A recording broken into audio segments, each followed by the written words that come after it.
And then I squared is -1. I cubed, that should be knowing that when you multiply same base, you just add the exponents. So this should be I times -1, which is -I. And then I to the 4th, that's where we get the 1. I to the 4th is 1. And then the pattern just repeats. I to the 5th would be I to the 6th would be -1. I to the 7th would be -I. I didn't write this exactly where I wanted, but I to the 8th would be 1. Every 4th power, I to the 12th would be 1. So this is kind of the, okay, so this is the one that's really simple. When it's every 4th power, it's 1. So, how could I write this I to something, say, times I to something? How could I write this so that it works out? It ends up being I, but let's discuss like how we get there. So, what's like the largest multiple? Yes? 4? Yeah, we're definitely going to be dealing with, okay, so the 4th. Now, yeah, 32. So it's like technically that. That would be I to the 32nd power, right? Because 4 times 8 is 32. And then there'd be 1 I left. I don't have to write it once. It's understood to be 1, right? So this is this here. And this is actually really convenient because I to the 4th is 1. So 1 to the 8th times I ends up being just I. Because 1 to the 8th is just 1. So don't let these intimidate you. They just keep repeating the same thing over and over again. There's only so many possibilities. If you have I to some whole exponent, it's either going to be I, -1, -I, or 1. It's going to be one of those 4 things. Yeah. This here? Yeah. The really long one.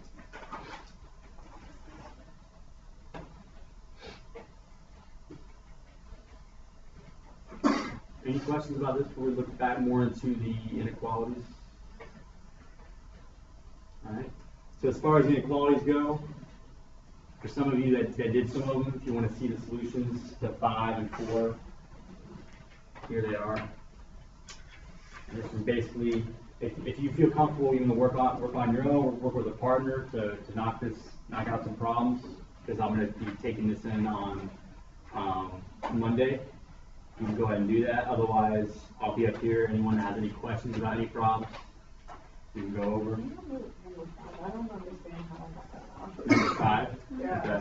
Before I go on to that, anyone have any concerns about, 5, 4? I didn't mean to. Okay, so let's look at 5. So how do we get 5? Let's see if I've already done that one. Did a lot. Okay, so 5. So 5 says the absolute value of -8n is less than 32. Yeah. Now, do you want to see where I do it graphically first and then write statements, or just go write statements? What's best for you? What do you think? Go straight to statements. That's Okay. what I want straight to statements. Okay, so the first thing is make sure that I just have the absolute value by itself, which I do. So now I can go and make statements. So then negative, whatever's inside of it, -8n, is less than. So let's first off, let's get used to the fact that it's less than. Is this going to be an and or an or statement? Or. And. It's going to be an and. It's going to be an and statement. Because it's going to end up making that line segment. It's not going to be those 2 rays. So this is going to be an and statement. So we have and statements when we have less than or less than or equal to. That's an and statement. And then while we're here, I'll just go ahead and write what an or statement is.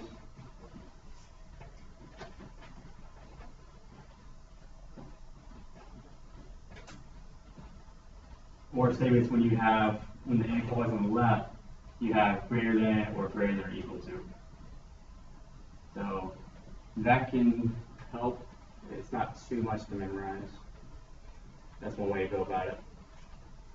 So 2 statements I can make. -8n is less than 32. So you write it as it reads now. And then the other one is negative 8n is greater than negative 32.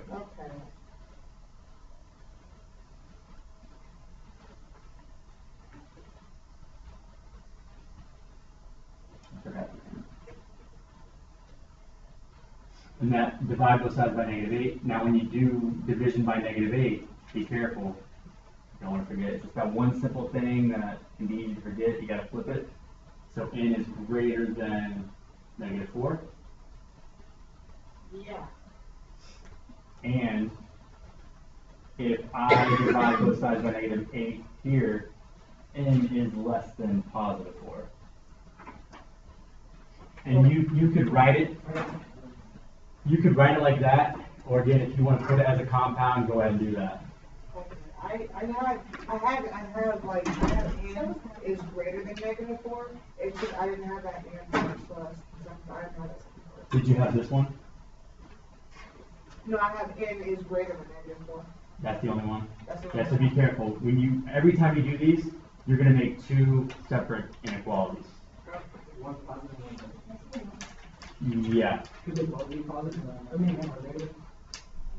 No. No, no. So all absolute value inequalities are going to have two statements. Yep. And now to graph this, it would be like. Yeah, so we got to graph this now, yeah. So when we graph this, because it's an and,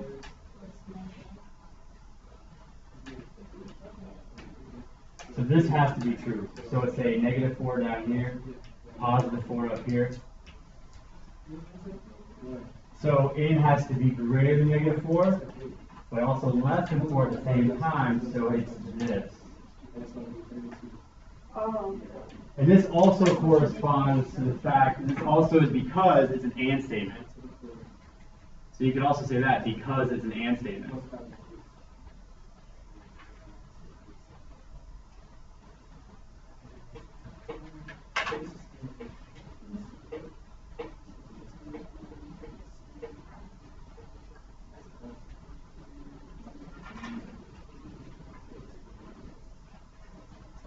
Would anyone like clarification on the whole and or thing? Because I know that can be a little fuzzy. Can you flip the board real quick so we can, like, so that we can know? You want up here?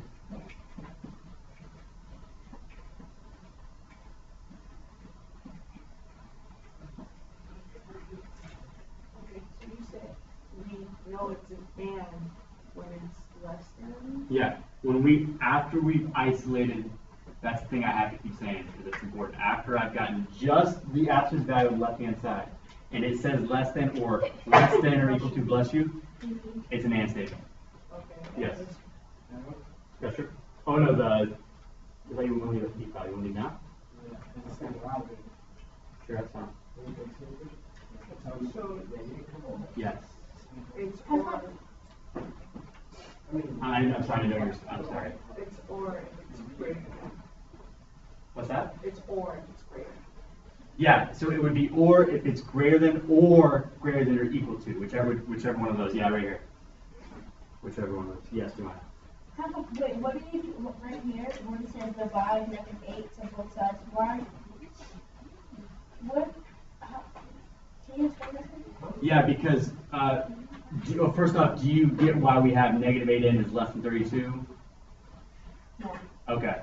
That comes from whatever's inside of here. Doesn't matter what it is. Whatever's inside of here, write that, and then it's less than 32. I write less than 32, and then same thing whatever's inside of it, then greater than negative 32. Okay. But why did you divide both sides by negative 8? Yeah, I didn't write it for this one. I'm sorry. I should have. So if I do divide by negative 8, divide by negative 8. You get. Yeah, so this was for like this one here. This should be for this here. No, my question is why you divide by negative 8? Oh, because I want to solve for n. Okay. So at the very end, okay, negative 8 is connected with the n by multiplication, so to undo that, divide by negative 8. And then remember to flip the sign. So we do that for all of them, or? Well, whatever I gotta do. If I have something else that's other stuff that's connected, like if let's say this said negative 8n plus 1 was inside the absolute value bars, I have to first subtract 1 to get rid of the plus 1, and then divide by negative 8. Because you want to solve for whatever variable it is. Okay. And this was the graph here, this was the graph up there.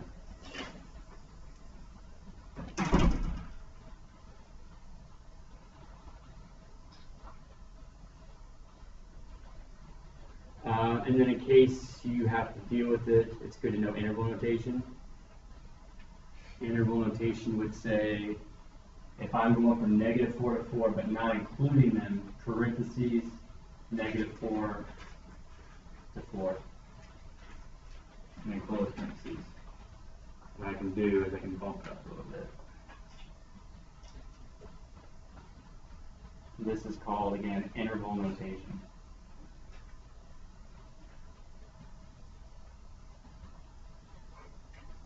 This is another way, it's a different way of saying this.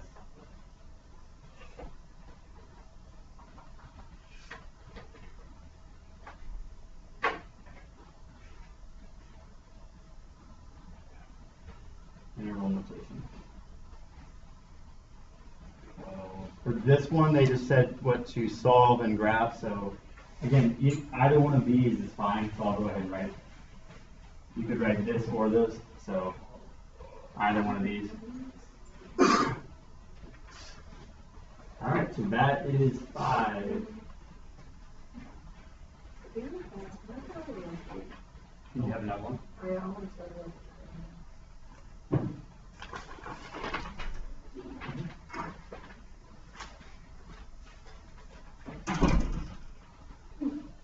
If any of you in here are like, you feel like you know these no problem and you want to look at something else, the quiz is going to contain that one part of section 1.6 where we had functions that were quadratic in form, because our last quiz didn't have that. Those are the ones that they look like quadratics, and you end up solving them just like quadratics. And we use U substitution. If you want to check out those, you can look at those. So that is going to be on page, they start discussing them on page 165, example 6. Oh.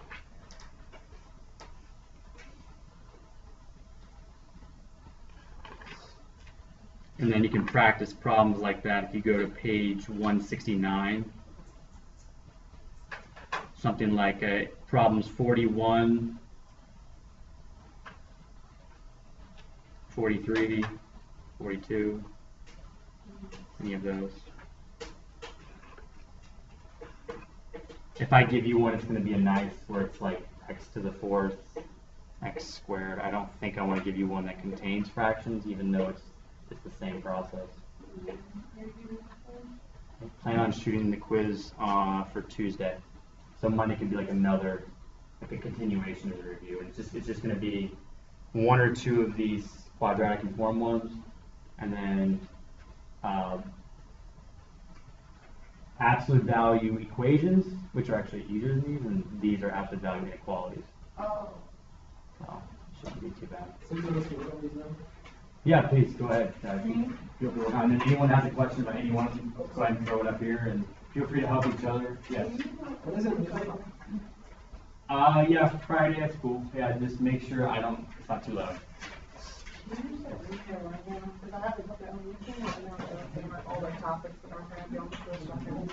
Yeah, I'll write it down here.